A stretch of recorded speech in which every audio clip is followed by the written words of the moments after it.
యోహాను సువార్త 8వ అధ్యాయం 56వ వచనం. యేసు ప్రభువారు యూదులతో మాట్లాడుతున్న సందర్భం ఇది. మీ తండ్రి అయిన అబ్రహాము నా దినము చూతునని మిగుల ఆనందించెను,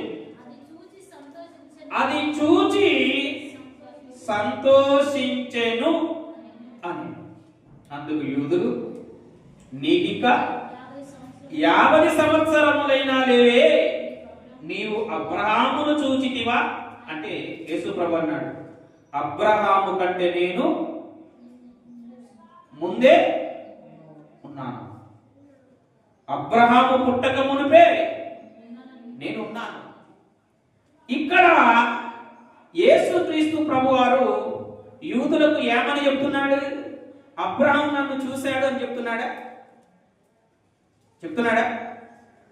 అబ్రహాము నన్ను చూశాడు అని చెప్తున్నాడా? చూసి సంతోషించాడు అని చెప్తున్నాడా? కరెక్ట్గా పరిశీలన చేసి చదవండి. మీ తండ్రి అయిన అబ్రహాము నా దినము చూతునని మిగుల ఆనందించెను. నా దినము చూతునని, నా దినము చూతునని, అది చూసి సంతోషించను. అదంటే ఏంటది? ఆ దినమును చూసి నన్ను చూడాలనుకున్నాడు, నన్ను చూసి సంతోషించాడు అని చెప్తున్నాడా? నా దినము చూడాలనుకున్నాడు, ఆ దినము చూసి సంతోషించాడు అని చెప్తున్నాడా? నన్ను చూడాలనుకున్నాడా, నా దినము చూడాలనుకున్నాడా? చెప్పండి. ఏం చూడాలనుకున్నాడు? నన్ను చూశాడని చెప్తున్నాడా? నన్ను చూశాడని చెప్పలే. నా దినము చూడాలనుకున్న, నా దినము చూతునని మిగుల ఆనందించెను. ఆ దినాన్ని చూసి సంతోషించాడు. ఆ దినాన్ని చూసి సంతోషించాడు. అంటే యేసుక్రీస్తు దినాన్ని, యేసుక్రీస్తు దినమును అబ్రహాము ఎప్పుడు చూశాడు, ఎలా చూశాడు? ఒకవేళ ఆదికాండం 18వ అధ్యాయంలోనే యేసుక్రీస్తే వచ్చి ఉంటే అప్పుడు యేసుక్రీస్తు ఏమనాలే? మీ తండ్రి అయిన అబ్రహాము నన్ను చూశాడు, నన్ను చూసి సంతోషించాడు, ఆనందించాడు అని చెప్పాలి. అంతే కదా? ఏమని చెప్పాలి? మీ తండ్రి అయిన అబ్రహాము నన్ను చూశాడు, నన్ను చూసి చాలా సంతోషించాడు అని చెప్పాలి. నన్ను చూసి సంతోషించాడు అని చెప్తున్నాడా? నా దినమును చూడాలనుకున్నాడు, అది చూసి సంతోషపడ్డాడని చెప్తున్నాడా? నన్ను చూశాడని చెప్పలే. నన్ను చూశాడని చెప్తున్నాడా? ఇప్పుడు మోషే ఉన్నాడు. ఎవరిని చూడాలన్న ఆశ పుట్టింది? దేవుణ్ణి చూడాలన్న ఆశ పుట్టింది. ఎందుకంటే ఎప్పుడు దేవునితో మాట్లాడి దేవునితో అంటే దేవుని పక్షాన వచ్చిన దూతతో మాట్లాడి చూడాలన్న, దేవుని చూడాలన్న కాంక్ష ఆయన పుట్టింది. దేవుడు చెప్పాడు, నువ్వు నన్ను చూస్తే బ్రతకాలి. ఎందుకంటే ఎవరు సమీపించరా అన్నటువంటి తేజస్సులో నివసించే ఆ పరమతండ్రి భూమి మీదకి రాడు. గుర్తుపెట్టుకోండి. లూకా సువార్త 2వ అధ్యాయం 25వ వచనములో సుమయోన్ అనే ఒక భక్తిపరుడు, నీతిమంతుడు అని వ్రాయబడి ఉంటుంది. భక్తిపరుడును నీతిమంతుడు. ఆయన ఎవరిని చూడాలని ఎదురు చూస్తున్నాడు? యేసుక్రీస్తును, మెస్సయ్యను చూసేంత వరకు మరణం పొందనని ఆత్మచేత ఎదురు చూస్తున్నాడంట. అంటే మెస్సయ్యను చూడాలన్న ఆ దినం కోసం చూస్తున్నాడు, మెస్సయ్యను చూడాలని. కానీ అబ్రహాము దేన్ని చూడాలనుకుంటున్నాడు? దినము. ఎందుకు దినమును చూడాలని ఆలోచన కలిగి ఉన్నాడు. ఇంగ్లీష్లో అయితే ఒక మంచి ఉంటుంది, ఏమంటుందంటే your father rejoiced at the thought of my seeing me అని అంటాడు. అంటే ఆలోచనలలో, విశ్వాసములో, నిరీక్షణలో నన్ను చూడాలని ఎదురు చూశాడు. నన్ను నా దినము చూడాలని ఎదురు చూశాడు, ఆ దినమును చూశాడు. ఎందుకు అబ్రహాముకు దినమును చూడాలన్న ఆలోచన వచ్చింది? యేసుక్రీస్తును చూడాలన్న ఆశ ఎందుకు పుట్టలేదు? దినాన్ని ఎందుకు చూడాలనుకున్నాడు?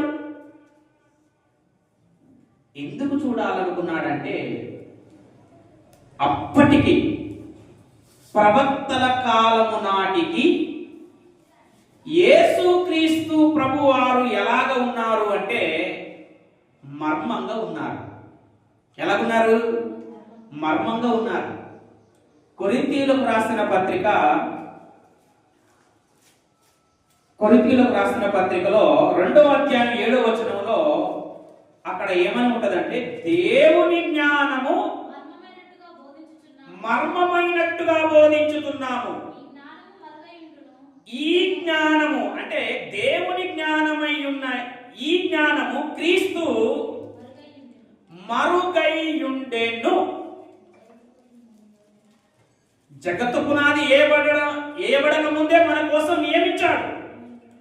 సిలువలో అందరి కోసం, సమస్త జనుల కోసం మరణించాలని తండ్రి అయిన దేవుడు క్రీస్తును నియమించాడు. కానీ క్రీస్తు మర్మంగా ఉన్నాడు.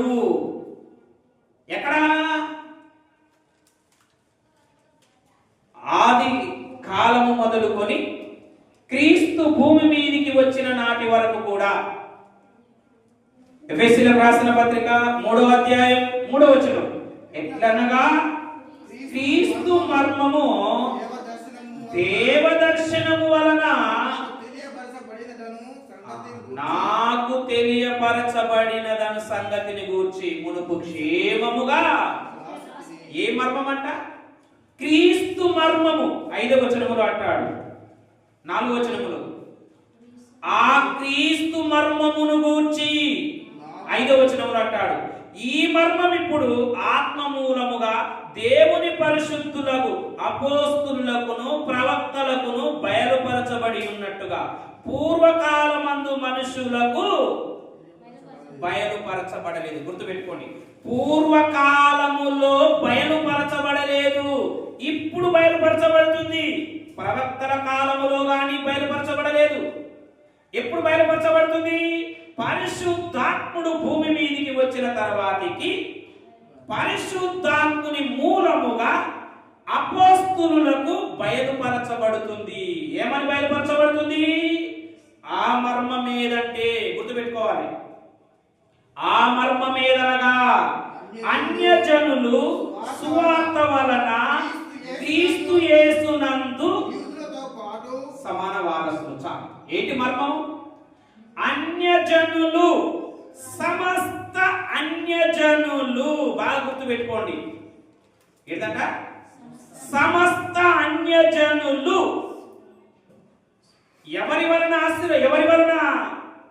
ఎవరితో పాటు సమాన వారసులు? యూదులతో పాటు. ఇది మర్మమై ఉంది. అంటే అన్యజనులు యూదులతో సమాన వారసులు కావడానికి కారణం ఏంటి? ఒక ఆయన వస్తాడు, ఆయన శిలువ మరణము చేత యూదులకు అన్యులకు సమాధానపరిచి తండ్రి అయిన దేవుని దగ్గరికి వారిని తీసుకొస్తాడు అని ప్రవక్తలు ప్రవచిస్తున్నారు. కానీ ఆ వ్యక్తి ఎవరో? క్రీస్తు మర్మంగా ఉన్నాడు, తెలియదు వాళ్ళకి. ఆ మర్మం సంవత్సరాలు గతించుతూ ఉంటుంటే చిన్నగా తెర పక్కకు పోతుందన్నమాట.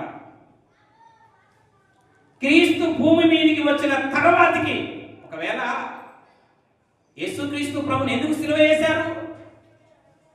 ఆయన మర్మంగా ఉన్నాడు, తెలవదు క్రీస్తు అని వారికి. అందుకే వారు ఏం చేశారు? సిలువ వేశారు. అన్యజనులు, సమస్త అన్యజనులు ఆశీర్వదింపబడతారు. యూదులతో పాటు ఆశీర్వదింపబడతారు. ఇది ఫస్ట్ ఎవరికి తెలిసింది? గలతీయులకు రాసిన పత్రిక చూడండి. గలతీయులకు రాసిన పత్రిక 3వ అధ్యాయం 8వ వచనం. దేవుడు విశ్వాస మూలముగా అన్యజనులను నీతిమంతులుగా తీర్చునని లేఖనము ముందుగా చూచి నీ యందు అన్యజనులందరూ ఆశీర్వదింపబడుదురని అబ్రహామునకు సువార్త ముందుగా ఎవరు ప్రకటించారట? దేవుడు. ఏమని ప్రకటించాడు? ఏమని ప్రకటించాడు? నీ యందు అన్యజనులందరూ ఆశీర్వదింపబడతారు. ఎవరికి ప్రకటించాడు? దేవుడు అబ్రహాము ప్రకటించాడు. ఎప్పుడు? అబ్రహామును పిలిచినప్పుడే. చూడండి, ఆదికాండము 12వ అధ్యాయము 3వ వచనం. దేవుడు అబ్రహామును పిలిచినప్పుడు ఏమంటాడు? నిన్ను ఆశీర్వదించు వారిని ఆశీర్వదించదను, నిన్ను దూషించు వారిని శపించదను, భూమి యొక్క సమస్త వంశములు నీ యందు ఆశీర్వదింపబడునని అబ్రహాముతో అనగా. ఏం చెప్పాడు అబ్రహాము దేవుడు? భూమి యొక్క సమస్త వంశములు. ఇప్పుడు నీ వంశం ఆశీర్వదింపబడుతుందంటే అమ్మ దేవుడు నా నా నా వంశాన్ని ఆశీర్వదిస్తాడంట. సమస్త వంశావళులను ఆశీర్వదిస్తాడంటే నీ వంశం వేరు, వారి వంశం వేరు కదా. అబ్రహాము మనసు పెట్టాడు, నా వంశాన్ని ఆశీర్వదిస్తాడంటే ఓకే, నా సంతానం మూలముగా భూలోకములో ఉన్న సమస్త వంశములను, అయితే భూలోకములో ఉన్న సమస్త వంశములను ఆశీర్వదించడానికి నా సంతానము కారణమా? ఎవరు ఆలోచన చేశారు?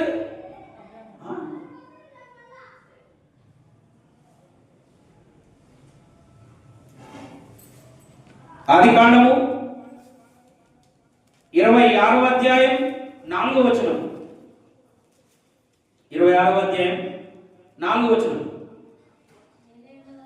ఏలయనగా నీకును నీ సంతానమునకును ఈ దేశములన్నీ ఇచ్చి నీ తండ్రి అయిన అబ్రహాముతో నేను చేసిన ప్రమాణము నెరవేర్చి ఆకాశ నక్షత్రముల వలె నీ సంతానమును విస్తరింపజేసి ఈ దేశములన్నీ నీ సంతానమునకు ఇచ్చెదను. నీ సంతానము వలన సమస్త భూలోకములోని సమస్త జనులు. ఎవరి సంతానం వలన?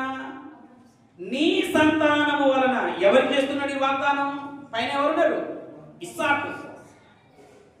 నీ తండ్రికి నేను ఇదే వాగ్దానం చేసిన, నీకు కూడా ఇదే వాగ్దానం చేస్తున్నా. ఏంటంట? నీ సంతానం. అర్థమైందా?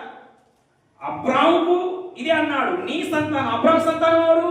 ఇస్సాకు. మరి ఇస్సాకు కూడా ఇదే అంటున్నాడు, నీ సంతానము వలన సమస్త భూలోకములోని సమస్త జనులు. ఇస్సాకుతో అంటున్నాడు. యాకోబు కూడా ఇదే వాగ్దానం. మరలా ఆదికాండం 28వ అధ్యాయం 14వ వచనం. ఆదికాండం 28వ అధ్యాయం 14వ వచనం. నీ సంతానము భూమి మీద లెక్కకు ఇసుక రేణువుల వలె అగును. కిందికి వస్తే అంటాడు, ఏమంటాడు? భూమి యొక్క వంశములన్నీ నీ మూలముగాను నీ సంతాన మూలముగా. భూమి యొక్క సమస్త వంశములన్నీ ఎవరితో అంటున్నాడు ఈ మాట? యాకోబుతో అంటున్నాడు. మీరు బాగా గమనించండి. అబ్రాహాముతో ఇదే వాగ్దానం చేశాడు, ఇస్సాకుకు ఇదే వాగ్దానం చేశాడు. అబ్రాహాము సంతానం ఇస్సాకు, ఇస్సాకుకు ఇదే వాగ్దానం చేశాడు. ఇస్సాకు సంతానం యాకోబు, యాకోబుకు ఇదే వాగ్దానం చేశాడు. ఏమని? నీ సంతానములు అని అంటున్నాడా? నీ సంతానం అంటున్నాడా? నీ సంతానం అంటే నీ సంతానమూలముగా భూలోకములోని వంశములన్నీయు సమస్త జనాంగము ఆశీర్వదింపబడును. అంటే వీరికి ఏమి అర్థమైంది అంటే, భూలోకములో ఉన్న అన్యజనులందరూ, సమస్త అన్యజనులు ఆశీర్వదింపబడుటకు నా సంతానము కారణమా? అది ఎప్పుడు జరుగుతుంది? ఎలా జరుగుతుంది? ఎప్పుడు జరుగుతుంది? ఎలా జరుగుతుంది? అబ్రహాము ఎలాంటి విశ్వాసం గలవాడు తెలుసా? ఎలాంటి విశ్వాసం గలవాడు తెలుసా? ఆదికాండము 22వ అధ్యాయం, ఆదికాండము 22వ అధ్యాయం. ఇక్కడ దేవుడు అబ్రహాముకు సెలవిచ్చాడు. ఏమని? నీకు ఒక్కడై ఉన్న నీ కుమారుణ్ణి, అనగా నీవు ప్రేమించు ఇస్సాకును నేను చూపించు పర్వతములలో ఒక పర్వతం మీద, మోరియా పర్వతం మీద నాకు బలి అర్పించు. ఉదయాన్నే లేశాడు, పనులను ఎండబెట్టుకున్నాడు, కుమారుని ఎండబెట్టుకున్నాడు, కట్టెలు తీసుకున్నాడు, కత్తి తీసుకున్నాడు, గాడిద మీద ఎక్కించుకున్నాడు, వెళ్ళిపోతున్నాడు. ఆ పర్వతం దగ్గరికి వెళ్ళినాక ఆ పనివాడు చెప్తున్నాడు, మీరు ఇక్కడ నిలబడండి అని చెప్పి ఏమన్నాడు తెలుసా? 5వ వచనములు, నేను ఈ చిన్నవాడును అక్కడికి వెళ్ళి దేవునికి మ్రొక్కి మరలా మీ యొద్దకు వచ్చేదమని చెప్పాడా? వస్తాను అని చెప్పాడా? అంటే వీరిద్దరు ఎందుకు పోతున్నారు? బలి అర్పించడానికి పోతున్నాడు. ఎవరిని బలి అర్పించాలి? ఇస్సాకును బలి అర్పించాలి. ఇస్సాకును బలి అర్పించినాక మరలా ఎంతమంది తిరిగి రావాలి? ఒక్కడే తిరిగి రావాలి. ఏమనాలి? నేను తిరిగి వస్తాను అని అనాలి. ఏమంటున్నాడు అంటే, అబ్రహాము విశ్వాసం చూడండి. అంటే ముందు జరగబోయే దానిని విశ్వాసపు నేత్రతో, కొండ మీద ఏం జరుగుతుంది, నా కుమారుణ్ణి బలి అర్పించినాక కూడా, ఆ దహనం అయిపోయినాక కూడా, ఆ బూడిదలో నుంచి కూడా మృతులను సహితము లేపగలవాడు అని ఏం చేశాడు? అబ్రహాము విశ్వసించాడు. ఆ కొండ మీదకి వెళ్ళి దేవుడు చూశాడు. ఏం చూశాడు? అబ్రహాము ఇస్సాకును బలి అర్పించాడు. అర్పించాడు అంటే ఆల్రెడీ అబ్రహాము మనస్సులో డిసైడ్ అయిపోయాడు. ఏమని? దేవుడు చెప్పిన మాట ప్రకారంగా నా కుమారుణ్ణి ఆ పర్వతం మీద బలి అర్పించాలి అని ఫిక్స్ అయిపోయాడు. కత్తి లేబట్టాడు. అబ్రహాము హృదయములో, మనస్సులో ఈసమంతా కూడా ఏం లేదంటే సందేహం, విశ్వాసమును బట్టి బలి అర్పించేశాడు. తర్వాతకి దేవుడు అబ్రహాముతో ఏమన్నాడో తెలుసా? ఏమన్నాడు? 18వ వచనంలో అంటాడు, మరియు నీవు నా మాట వినినందున భూలోకములోని జనములన్నీ నీ సంతానము వలన. ఇప్పుడు అబ్రహాము సంతానం ఇస్సాకు. ఇప్పుడు భూలోకములోని జనములన్నీ నీ సంతానం వలన ఆశీర్వదింపబడుతుందంటే ఇస్సాకే కదా సంతానం. ఇస్సాకు వలన ఆశీర్వదింపబడాలి కదా. అంటే ఏ సంతానం గురించి మాట్లాడుతున్నాడు ఈయన? ఒక్కసారి హెబ్రీ పత్రికకు రండి.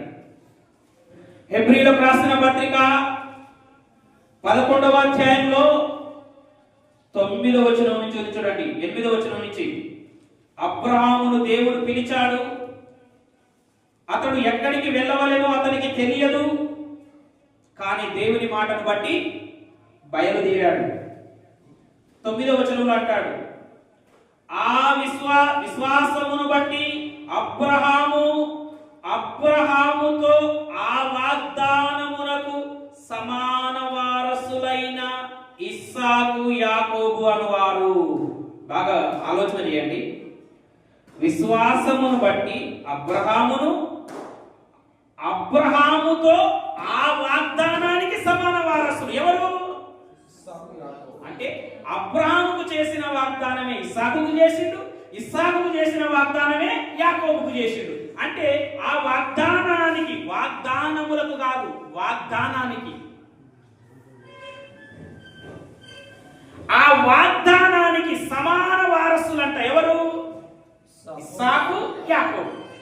ఏటా వాగ్దానము? 13వ వచనం. వీరందరూ, ఎవరందరూ? అబ్రాహాం, ఇస్సాకు, యాకోబే కాకుండా ఇంకా పైన విశ్వాస వీరులు ఉన్నారు కొంతమంది.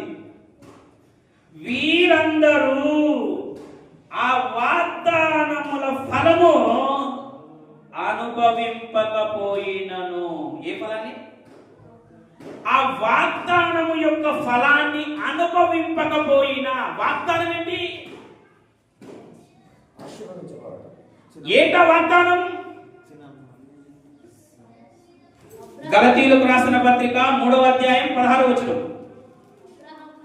అబ్రహామునకును, అబ్రహాం సంతానం ఎవరు? ఇస్సాకు, యాకోబు. అతని సంతానమునకును వాగ్దానములు చేయబడెను. ఆయన దేవుడు అనేకులను గూర్చి అన్నట్టు సంతానములకు అని చెప్పక ఒక్కని గూర్చి అన్నట్టే నీ సంతానమునకు అనెను. ఆ సంతానం ఎవరట? ఎవరా సంతానం? ఆ సంతానం ఎవరు? క్రీస్తు. అంటే అబ్రాహాము చెప్పాడు కదా, ఏమని? నీ సంతానమూలముగా భూలోకములోని వంశములన్నీ సమస్త జనములు ఆశీర్వదింపబడుదురు. అబ్రాహాము చెప్పాడు, ఇస్సాకు చెప్పాడు, యాకోబు చెప్పాడు. ఎవరా సంతానం? ఆ సంతానము క్రీస్తు. ఎబ్రీ పత్రిక రండి 11వ అధ్యాయానికి. ఎబ్రీలకు రాసిన పత్రిక 11వ అధ్యాయంలో ఆ వాగ్దానం అంటే ఎవరట? 13వ వచనం. వాగ్దానం ఎవరు? క్రీస్తు. వీరందరూ ఆ వాగ్దానమును, ఏ వాగ్దానమును? క్రీస్తును. వీరందరూ క్రీస్తు ఫలము. ఫలం అంటే క్రీస్తుతో ఏం ఫలం కలిగింది? క్రీస్తును అనుభవించకపోయినను దూరము నుండి చూచి ఏం చేశారట? వందనము చేసి. వందనం ఎవరు చేస్తాము? దేవునికి స్తోత్రాలు అంటాం, దేవునికి మహిమ కలుగును గాక అంటాం. మనుషులకు ఏమని చెప్పుకుంటాము? వందనాలు చెప్తాం. దూరము నుండి చూసి. ఎవరిని చూశారు వీళ్ళు? ఎవరిని చూశారు? వాగ్దానమును, వాగ్దాన ఫలములు అనుభవింపకపోయినా, వాగ్దానాన్ని అనుభవింపకపోయినా, క్రీస్తును అనుభవించకపోయినను దూరము నుండి చూశారంట. అబ్రహాముకు, ఇస్సాకుకు, యాకోబుకు, క్రీస్తుకు ఎన్ని సంవత్సరాల గ్యాప్ ఉంది? దాదాపు 2000 సంవత్సరాల గ్యాప్ ఉంది. దూరము నుండి చూశారు. చూసి ఏం చేశారంట? వందనము చేశారు. ఏం చూశారు? దూరము నుండి వాగ్దాన ఫలాన్ని చూశారు. ఏటా వాగ్దాన ఫలం? ఒకసారి రండి అపోస్తుల కార్యములు 3వ అధ్యాయం 24వ వచనం. మరియు సమూయేలు మొదలుకొని ఎందరు ప్రవక్తలు ప్రవచించిరో వారందరూ ఈ దినమును గూర్చి ప్రకటించిరి. ఈ దినమును గూర్చి ప్రకటించిరి. ఏ దినమును గూర్చి? ఎవరు మాట్లాడుతున్నారు ఈ మాట? ఇక్కడ శృంగారమను దేవాలయం దగ్గర ఒక కుంటి భిక్షకుని బాగు చేశారు. ఎవరు?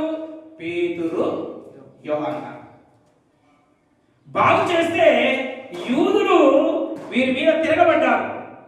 వారికి ఏం చెప్తున్నాడంటే, అబ్రహాము, ఇస్సాకు, యాకోబుల దేవుడు తన సేవకుడైన యేసుక్రీస్తును ఈ భూమి మీదకి పంపించాడు.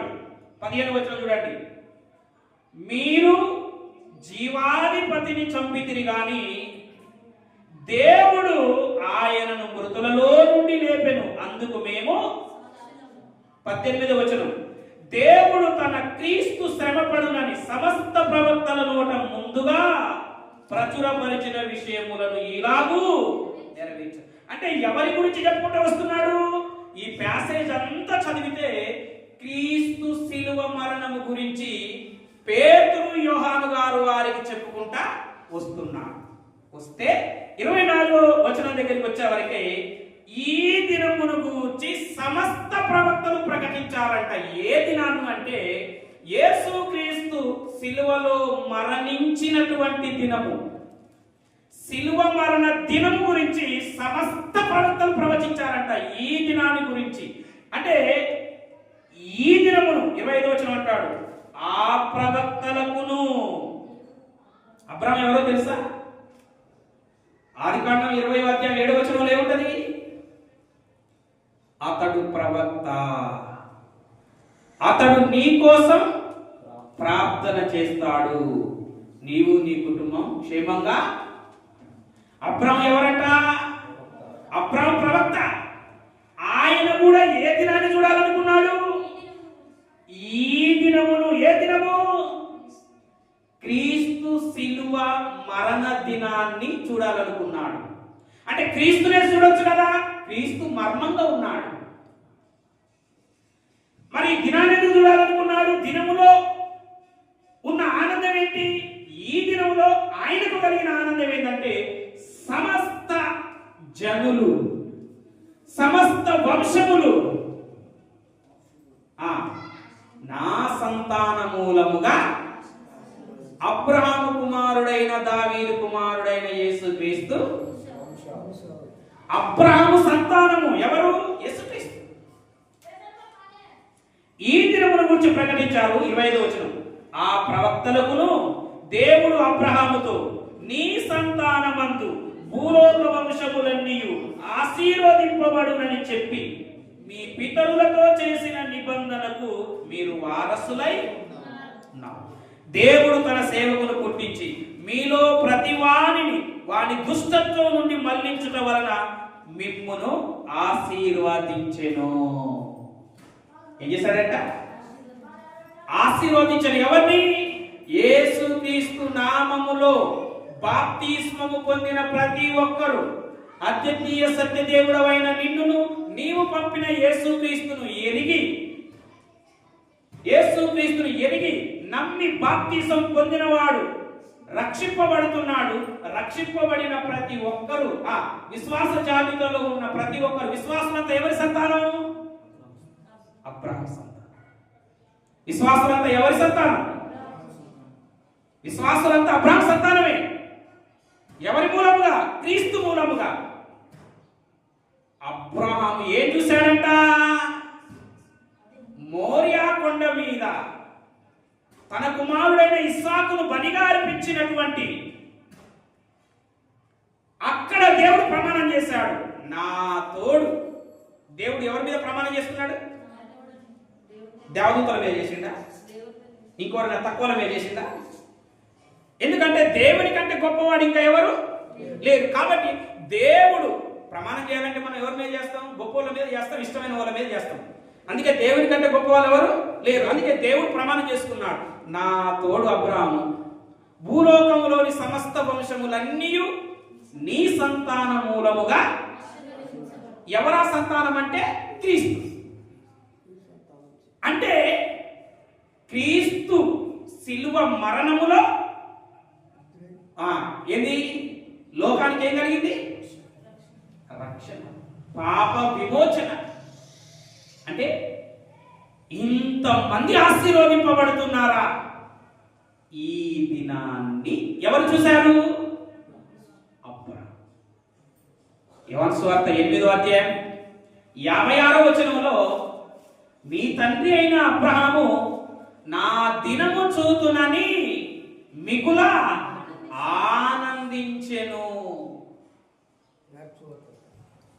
ఏం చేయాలని? అబ్రహాం ఒక్కడే కాదు, మత్తయి సువార్త 13వ అధ్యాయం 17వ వచనంలో అంటాడు యేసుక్రీస్తు ప్రభువారు. మత్తయి సువార్త 13వ అధ్యాయం 17వ వచనం, అనేక ప్రవక్తలు నీతిమంతులు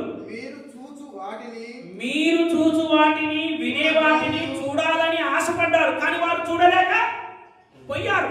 చూసే అదృష్టం మీకు కలిగింది.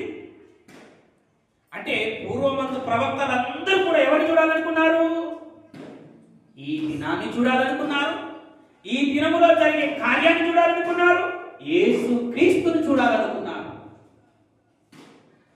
కానీ వాళ్ళు చూడలేక పోయారు. కానీ అబ్రాహాము అంట విశ్వాసముతో ఏం చూశాడంట? సమస్త వంశములు, సమస్త జనాంగములన్నీ ఎలా ఆశీర్వదింపబడుతున్నారో అబ్రహాము ఆ దినమును చూశాడంట. చూసి ఏం చేశాడంట? మిగుల ఆనందించాడు. ఆనందం అందులో ఉంది.